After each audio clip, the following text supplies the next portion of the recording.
this in this very series with the monkey mother, baby Albert and Milgram experiments. But how about the treatment of mental disorders in a world before modern-day medicinal drug-based therapy? Around the mid-20th century, a form of invasive surgical procedure would gain praise for being able to tackle the problem of overcrowded mental hospitals and treat the previously untreatable. It would eventually be known as the lobotomy. The surgery would go down in the annals of time as a barbaric and cruel procedure, which would leave behind thousands of patients in its wake with devastating side effects including confusion, incontinence, seizures, and in some cases even death.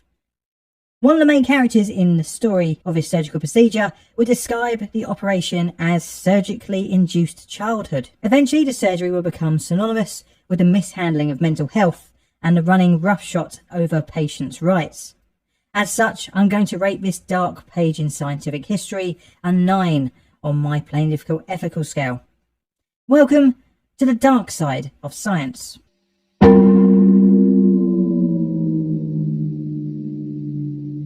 It is the turn of the 20th century. Mental health institutions throughout Europe and the USA have become dangerously overcrowded. During the 19th century, where scientific discovery took leaps and bounds, many attempts to treat the mentally ill had failed, leading to a large population of incurable patients. This was due to many industrialized countries having national systems of regulated asylums. These institutions sought out care for patients that had been disposed of in the system by their families, poor houses, and the criminal justice system. With no proper ways of treating inhabitants of the asylums, many different forms of medical procedure were tested on the unfortunate patients. There were many gruesome types of treatment on offer in the early 20th century. In 1917, malaria therapy was introduced, where a patient would be deliberately infected with a zoonotic disease to induce fever to fight neurosyphilis.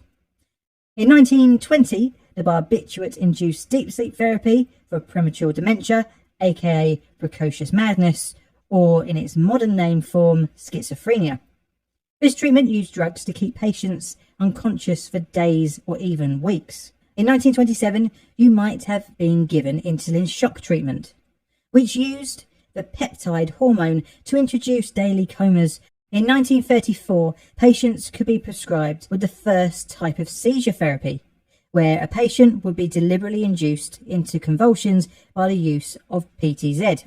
This therapy would be superseded by the more familiar electroshock therapy. Although these treatments could cause long-term lasting psychological and physical trauma, the patient had not undergone a surgical procedure to eradicate the disorder. But in 1935, in Portugal, a doctor named Antonio Moniz would change this when he performed the first leucotomy on a patient. The leucotomy, in its most basic form, was the deliberate damage of brain tissue in order to treat mental illness.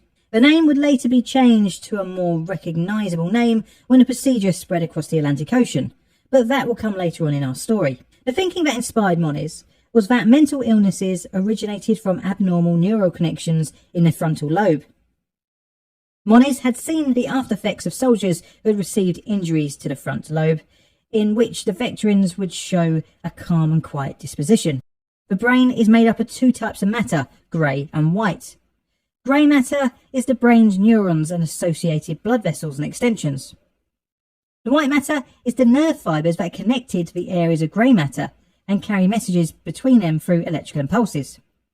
Moniz theorised that by severing the white matter fibres from the frontal lobe would improve the patient's mental illness. Although in theory this might make sense, the connections within the brain in reality are far more complex than what was thought at the time.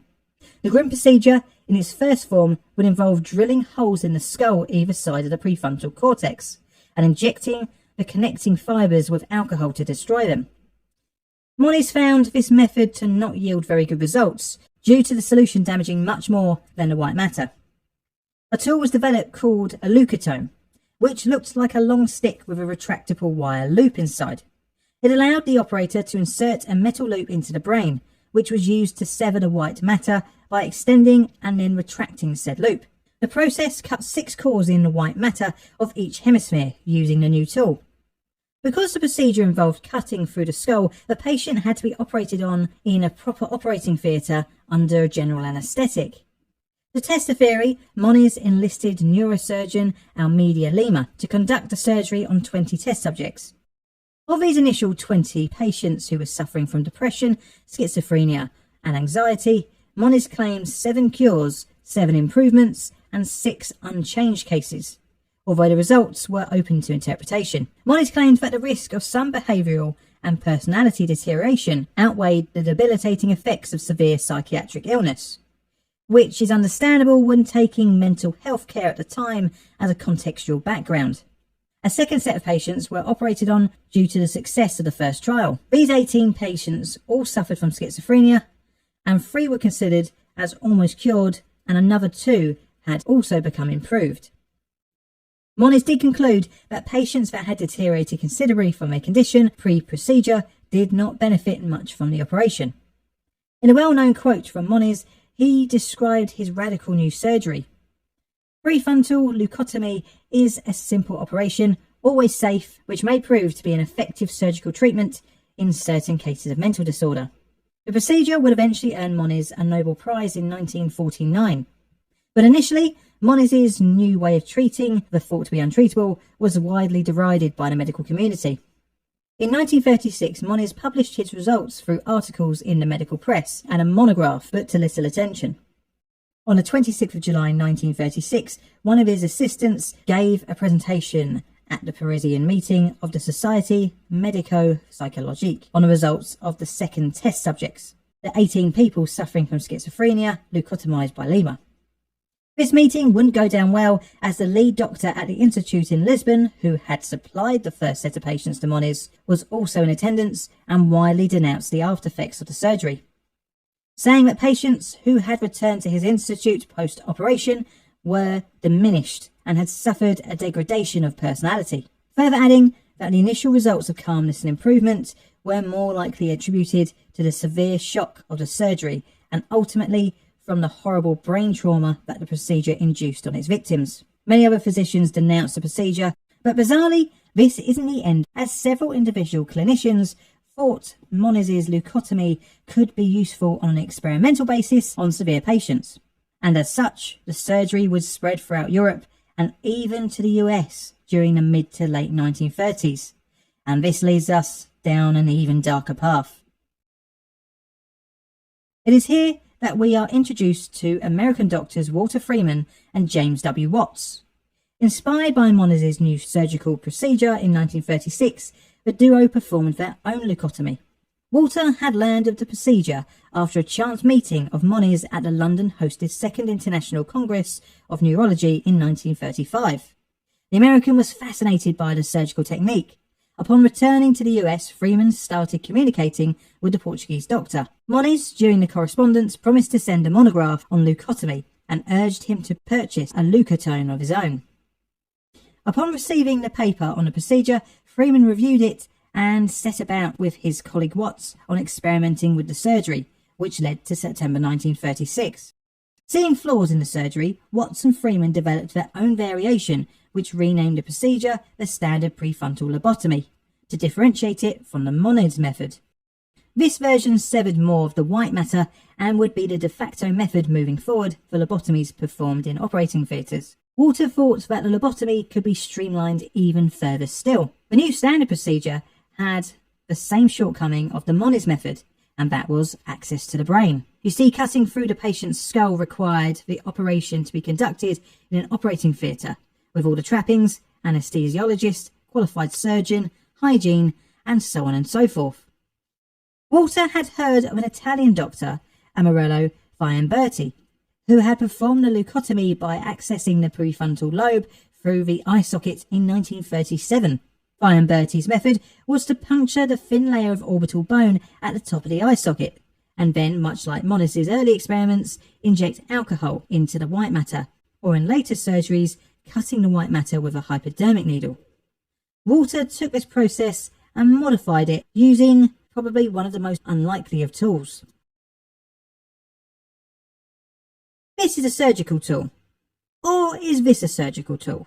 It's hard to tell, as one was used in psychosurgery and the other is an ice pick. Well, the similarity is not a coincidence, as Freeman's improvements on Amarillo Fiamberti's transorbital lobotomy replaced the needle with an ice pick.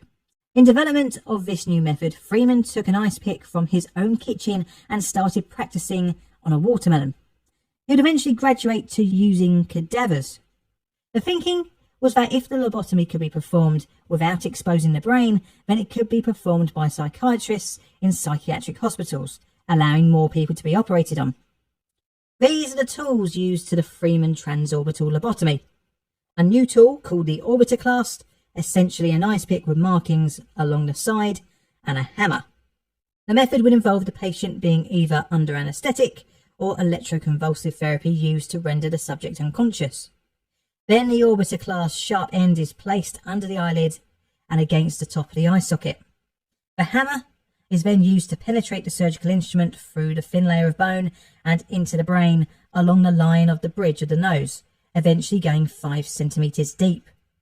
The orbiter clasp was then pivoted 40 degrees at the orbital perforation, so the tip cut towards the opposite side of the head.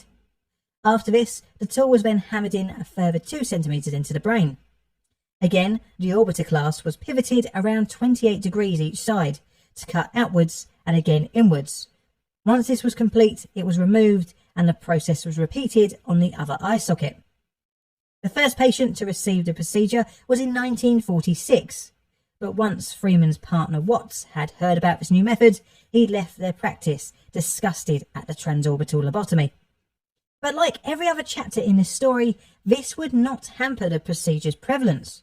The lobotomy had now been transformed from a serious surgical procedure of last resort to a 10-minute doctor's office job. Along with this came a severe lack of follow-up care and monitoring, which led to high relapse rates. Because of this, towards the end of the 1940s, nearly 20,000 people in the US had received the procedure. But not only that, the transorbital lobotomy would spread across the world and even back to the leucotomy's home grounds of Europe, spreading further still to the Soviet Union and Japan.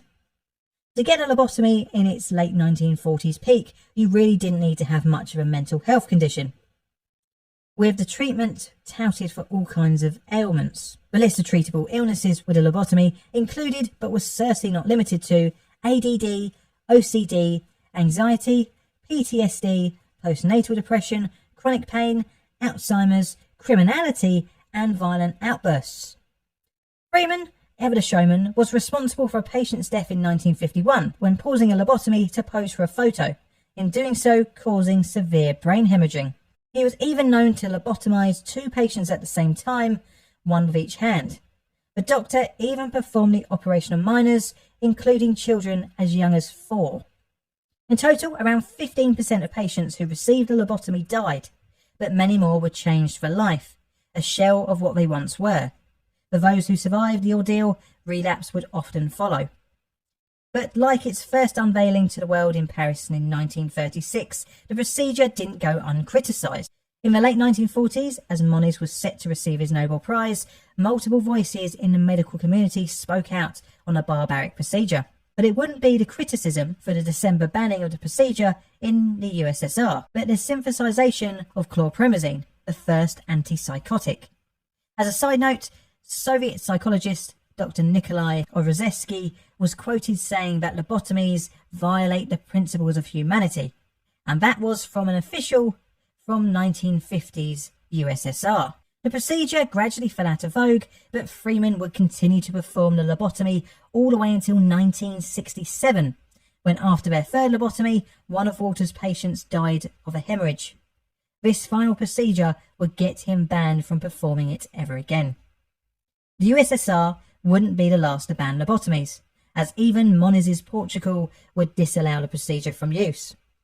With further developments in drugs such as SSRIs, antipsychotics, and types of therapy like CBT, the need for surgical intervention slowly faded away, and by the 1980s, lobotomy became a thing of the past.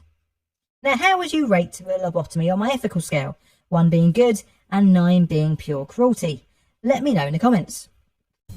This is a Plain Difficult production. All videos on the channel are Creative Commons Attribution Share Alike licensed. Plain Difficult videos are produced by me, John, in a sunny southeastern corner of London, UK. Help the channel grow by liking, commenting and subscribing. Check out my Twitter for all sorts of photos and odds and sods, as well as hints on future videos.